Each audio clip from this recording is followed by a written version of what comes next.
Hello everyone, welcome back to my channel. आज की हमारी क्लास है basic to advance blouse master class. तो आज इसका फर्स्ट क्लास है। तो आज की क्लास में हम सबसे पहले क्या सीखेंगे, मेजरमेंट लेना सीखेंगे। और मेजरमेंट लेते हुए हमें कौन कौन सी चीज़ों को ध्यान में रखना है वो सीखेंगे। और जो हमारे ब्लाउज में जो प्रॉब्लम होते हैं, जैसे कि शोल्डर गिरना, आर्म होल में क्रीज आना, और साइज के हिसाब से हमें आर्म होल में कितना टक्स लेना है। और जो हमारे ब्लाउज की जो साइड फिटिंग होती है वहां पर बहुत ज्यादा क्रीज हो जाता है। और जो हमारा बैक पार्ट रहता है और बैक पार्ट का नेक हमारा फ्रंट पार्ट की तरफ आ जाता है, तो वो किस वजह से आता है, उसको कैसे ठीक करना है। तो उससे जो क्या होता है कि हमारा फ्रंट का नेक बहुत ज्यादा लूज हो जाता है।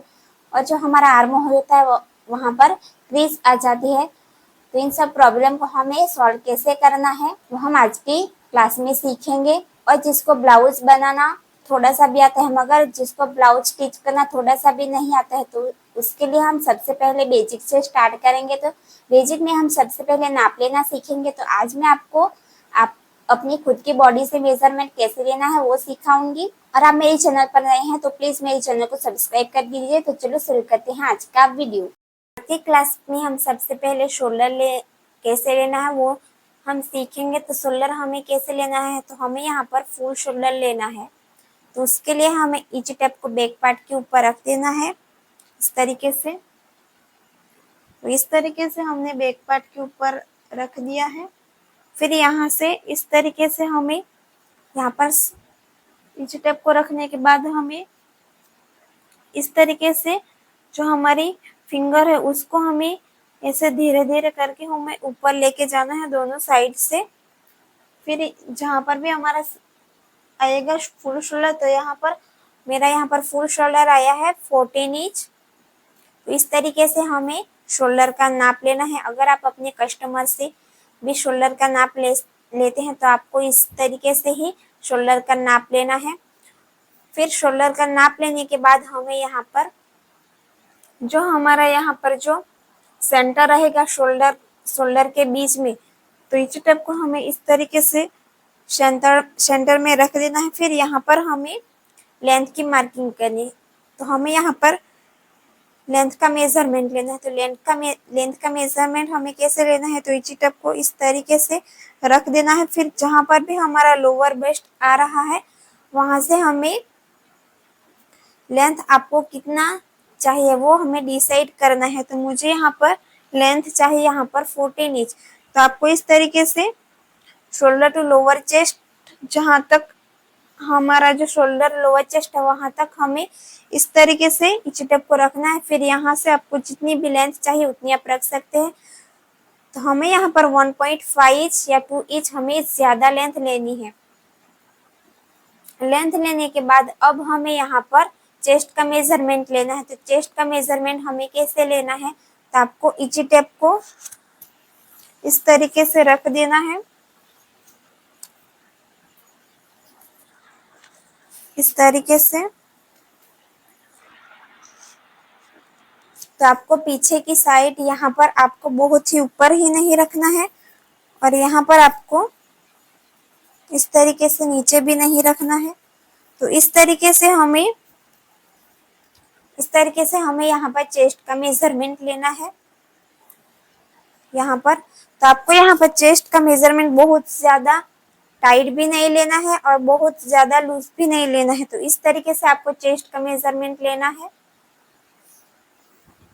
अब हमें यहाँ पर वेस्ट का मेजरमेंट लेना है। तो वेस्ट का मेजरमेंट हमें कैसे लेंगे, तो इसी टेप को हम इस तरीके से फिर से इस तरीके से रख देंगे सेंटर में। फिर जहां पर भी हमारा लोअर चेस्ट एंड हो रहा है वहां से हमें 2 इंच नीचे गए हैं, तो 14 इंच हमारा यहाँ पर आ रहा है। तो यहाँ से हमें वेस्ट का मेजरमेंट लेना है। तो आपको यहाँ से टाइट लेना है मेजर टेप के वेस्ट का। तो मेरे यहाँ पर वेस्ट का मेजरमेंट आ रहा है 24। अब हमें यहाँ पर रेडी शोल्डर का नाप लेना है। तो रेडी शोल्डर का हमें नाप कैसे लेना है, तो यहाँ पर आपको कितना रेडी शोल्डर चाहिए, किसी को 2 इंच का चाहिए, किसी को 1 इंच का चाहिए। तो ये आपके कस्टमर के ऊपर डिपेंड है। तो मुझे यहाँ पर 2 इंच का चाहिए, तो वो हमें यहाँ पर कैसे नापेंगे, तो यहाँ पर हमारी स्लीव जॉइंट होगी तो वहां से हमें 2 इंच चाहिए। तो मेरा यहाँ पर रेडी शोल्डर कितना आएगा, यहाँ पर मेरा रेडी शोल्डर 2 इंच का यहाँ पर आएगा। अब हमें रेडी शोल्डर लेने के बाद अब हमें यहाँ पर शोल्डर टू अपेक्स कैसे लेना है, तो शोल्डर टू अपेक्स और जो हमारी बैक की जो हमारी नेक की लेंथ होती है वो हमें कैसे मिलेगा, तो यहाँ पर सेंटर में ही इंची टेप को रख देना है। फिर यहाँ से आपको नेक की लेंथ की मार्किंग करनी है। तो मुझे यहाँ पर नेक चाहिए 6 इंच का, तो मेरे यहाँ से नेक आएगा तो यहाँ पर नेक की लेंथ हो गई। अब हमें शोल्डर टू अपेक्स कैसे मिलेगा, तो इस तरीके से इंची टेप को सेंटर में रख देना है। फिर यहाँ से शोल्डर टू अपेक्स मेरा यहाँ पर आएगा 9 इंच। तो इस तरीके से हमें शोल्डर टू अपेक्स का नाप लेना है। अब हमें अपेक्स टू अपेक्स का नाप कैसे लेना है, तो यहाँ पर जो हमारा बस्ट का जो पॉइंट आएगा वहां पर इस तरीके से इंची टेप को रख देना है। तो मेरा यहाँ पर बस्ट पॉइंट आएगा यहाँ पर 8 इंच। तो अपेक्स टू अपेक्स का नाप हमें इस तरीके से लेना है। अब हमें बैक पार्ट का मेजरमेंट लेना है। तो बैक पार्ट का मेजरमेंट हमें कैसे लेना है, तो इंची टेप को आपको इस तरीके से सेंटर में रख देना है, इस तरीके से बैक पार्ट के ऊपर। अब हमारे यहाँ पर बैक पार्ट की लेंथ कितनी है, मेरी यहाँ पर बैक पार्ट की लेंथ है 13 इंच। तो हाँ, हमारी फ्रंट की लेंथ कितनी थी 15 इंच, तो उसमें से हमें 2 इंच कम कर देंगे तो हमारी यहाँ पर बैक पार्ट की लेंथ आएगी 13 इंच। तो 13 इंच हमारा यहाँ पर आएगा। तो यहाँ पर तो इस तरीके से हमें बैक पार्ट की यहाँ पर लेंथ लेनी है, इस तरीके से। तो अब हमें यहाँ पर जो बैक पार्ट का हमारा बेल्ट होता है वो कितना रखना है, वो आपको अपने हिसाब से रखना है। किसी को 2 इंच का चाहिए, किसी को 3 इंच का चाहिए, तो वो आपको अपने हिसाब से रखना है। स्लीव्स का हमें यहाँ पर मेजरमेंट कैसे लेना है, तो आपको यहाँ पर जो स्लीव्स जॉइंट होती है वहां से आपको कितनी यहाँ पर स्लीव्स की लेंथ चाहिए, तो मुझे यहाँ पर स्लीव्स की लेंथ चाहिए 9 इंच। तो 9 इंच मेरा कहाँ पर आ रहा है, यहाँ पर मेरा 9 इंच आ रहा है। तो यहाँ पर आपको इस तरीके से मोरी का नाप लेना है। तो यहाँ पर मेरा मोरी का नाप आ रहा है 7.75 इंच। अगर आपको यहाँ पर एल्बो स्लीव्स लेना है तो आपको यहाँ पर पूरे हैंड्स की मार्किंग करनी है। और यहाँ पर आपको इस तरीके से एल्बो स्लीव्स का आपको यहाँ पर हाथ में इस तरीके से यहाँ पर मेजरमेंट लेना है।